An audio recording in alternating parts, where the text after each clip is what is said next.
Imagine this, you're 35, maybe 45, or 65. Every morning you wake up, go to work, eat, talk to people, yet deep down you know, you're not living, you're just existing. You're tired, but you don't know why. You've got stability, but your soul feels hollow. You share your life with someone, yet there's no real connection anymore. Everything moves on autopilot, as if you've been sleepwalking through your own life. And one day, you look in the mirror. You see a stranger staring back, dull eyes, heavy shoulders. A voice inside whispers, "Where did I go?" But what you're feeling isn't just a problem of the modern world. Marcus Aurelius, the most powerful man alive, once wrote in Meditations, how much trouble he avoids who does not look to see what his neighbor says or does. Seneca, one of Rome's wealthiest men, confessed he wrestled with anxiety, anger, and the sense that time was slipping away. And Epictetus, a slave-turned-philosopher, taught that freedom is not achieved by having everything, but by needing less. 3 men, 3 paths, 1 timeless truth. If your mind is lost, begin with the mind. If your body is broken, begin with the body. If your heart feels empty, begin with the heart. 3 brutal rules. 3 roads to rebuild yourself. 3 levels of rebirth. These are the 3 Stoic rules we're about to uncover. Principles that can rebuild your life from the inside out. But only if you're brave enough to live them. Let's begin.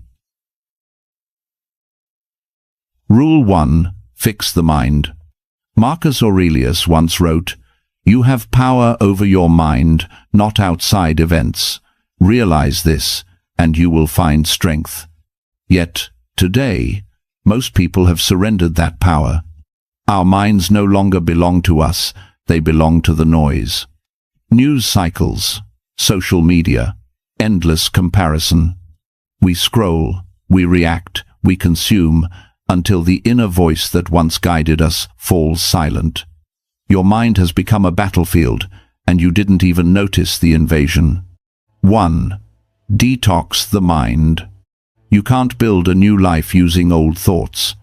You can't feed your brain with junk and expect clarity. Just as a strong body can't thrive on fast food, a strong mind can't thrive on mental garbage. So here's the challenge: 7 days. For the first 30 minutes of every morning, feed your mind truth, not trash. Read philosophy. Read the lives of those who overcame the impossible. Study skills that make you sharper, calmer, more resilient. Don't call it reading, call it training. Because your mind is either your greatest weapon or your worst prison. And every scroll, every thought, every reaction decides which one it becomes. 2. Redefine the direction. Most people say, "I want to be happy. I want to be successful." But the Stoics knew happiness isn't the goal. It's the side effect of living with virtue. Don't ask, "What do I want to have?" Ask, "Who do I want to become?" When you say, "I want to lose weight," you focus on outcome. When you say, "I am someone who honors my body," action follows identity.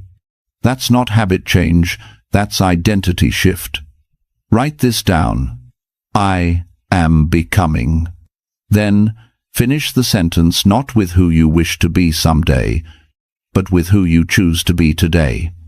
Because transformation doesn't happen in the future, it happens now, with every small decision you make. 3. Break the invisible prison. I can't. I'm not good enough. It's too late. These aren't facts, they're walls. And the cruelest part? You built them yourself.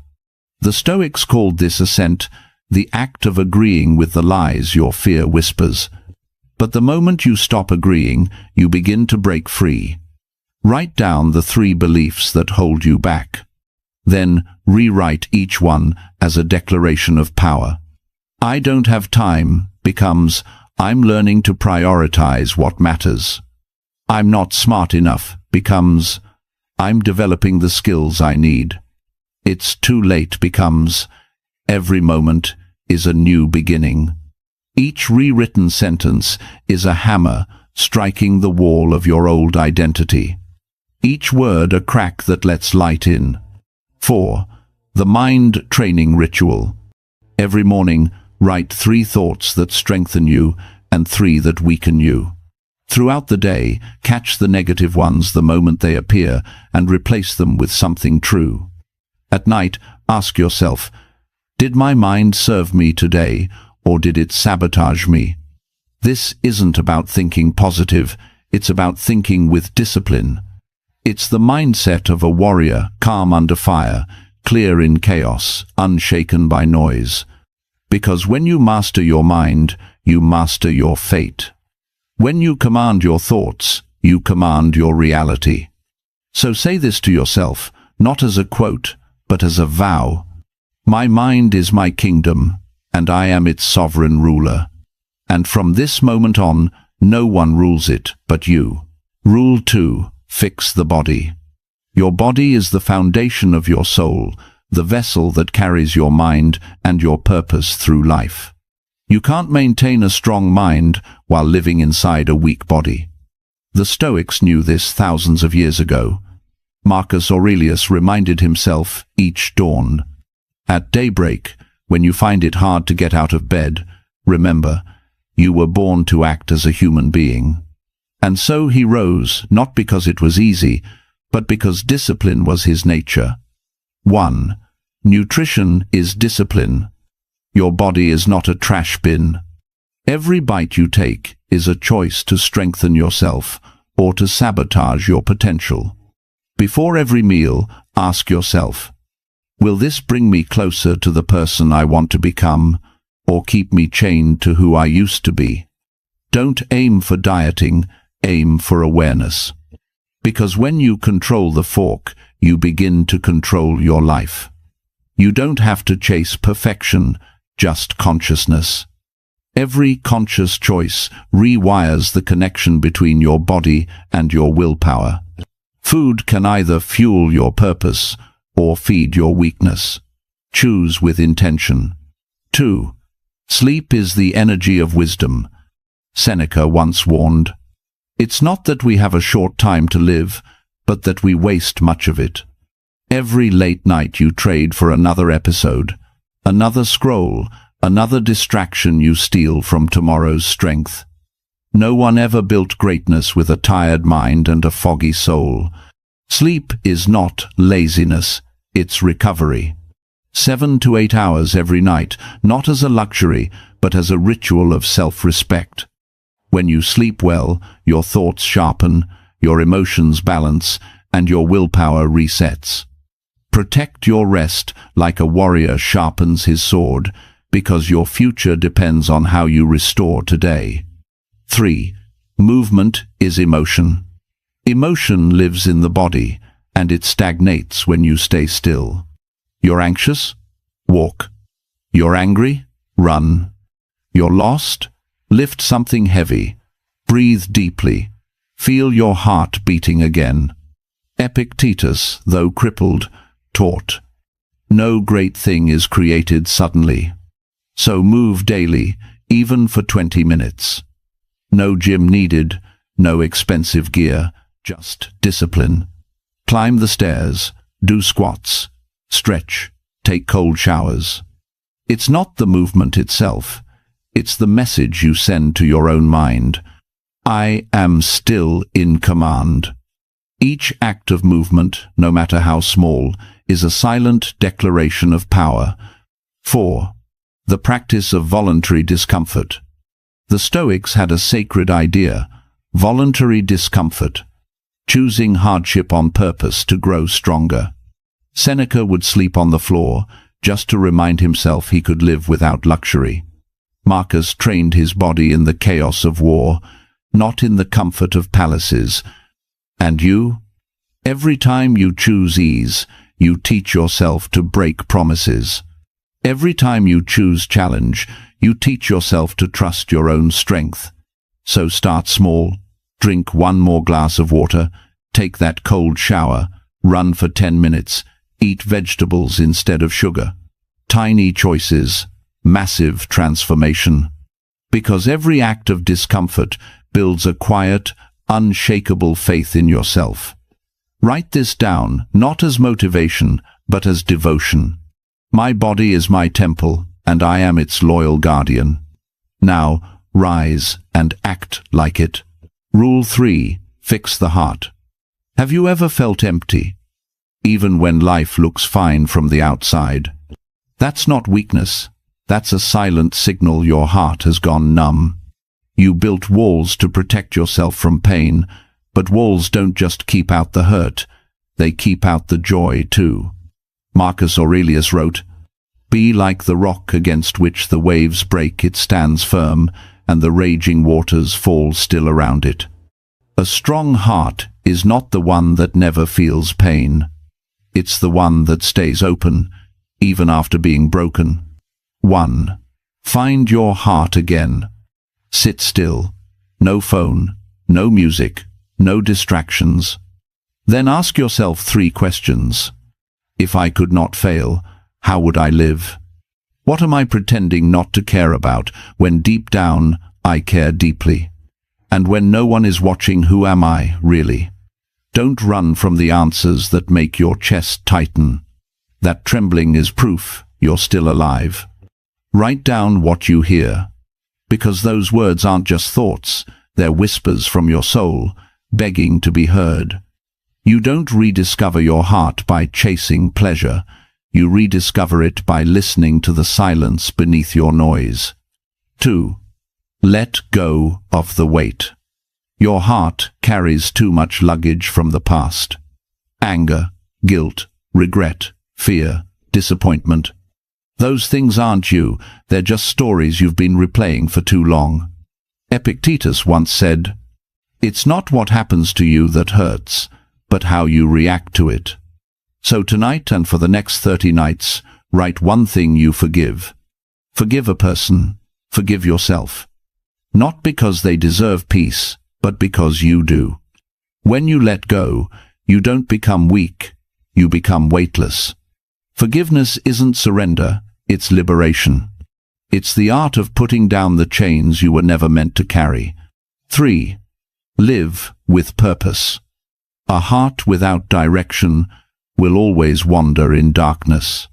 The Stoics called it sympathia, the idea that every soul is connected to every other. Marcus wrote, "What harms the hive harms the bee." You were never meant to live just for yourself. The heart beats to serve, to give, to connect. Purpose is not something you find. Purpose is something you create through action. So, pay attention. When do you feel most alive? When you help someone, when you create, when you teach, share, or love. Those moments are clues, the compass of your heart pointing you home. Start small. Help one person. Create one act of kindness. Don't wait for perfection. Start with sincerity. Because a heart that gives never runs empty. It expands, it overflows, it becomes unbreakable. Write this down and mean it. My heart doesn't just beat to live. It beats to love, to serve, and to connect. And when you live that truth, your heart will never go numb again.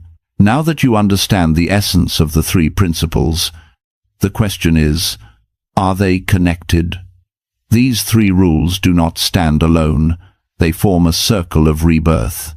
When you fix your mind, you give direction to your body. When you train your body, you build strength for your heart. And when you open your heart, you fuel the fire that keeps your mind alive. The mind is your compass, the body, your vessel, the heart, your flame. If one collapses, the journey falls apart.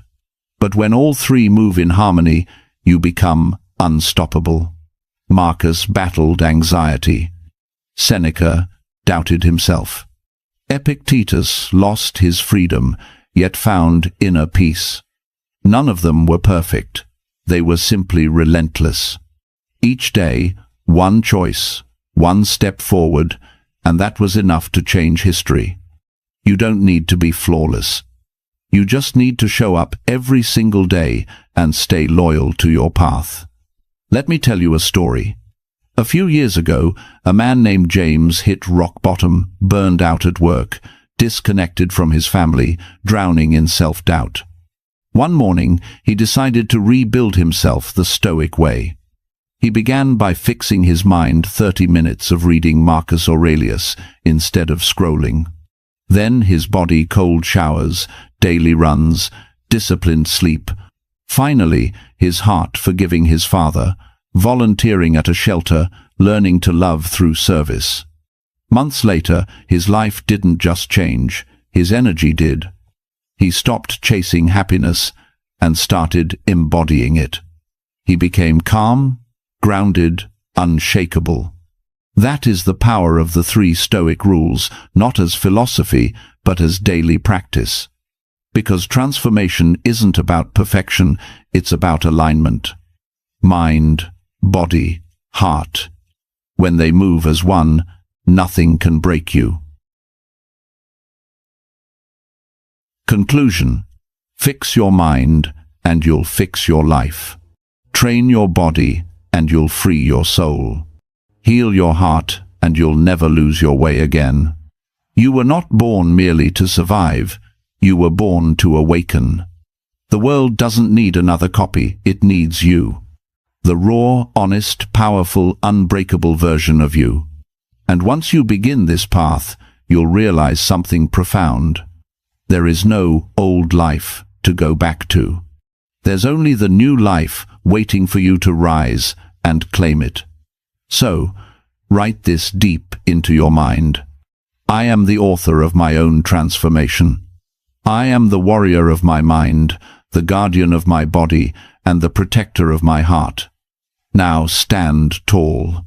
Take a deep breath. Feel that quiet fire inside you. And take your first step, not tomorrow, not someday now. Your journey doesn't begin when life gets easier. It begins when you decide you're ready to grow stronger. And if this message speaks to you, don't just watch it, live it. Share it with someone who needs to wake up too.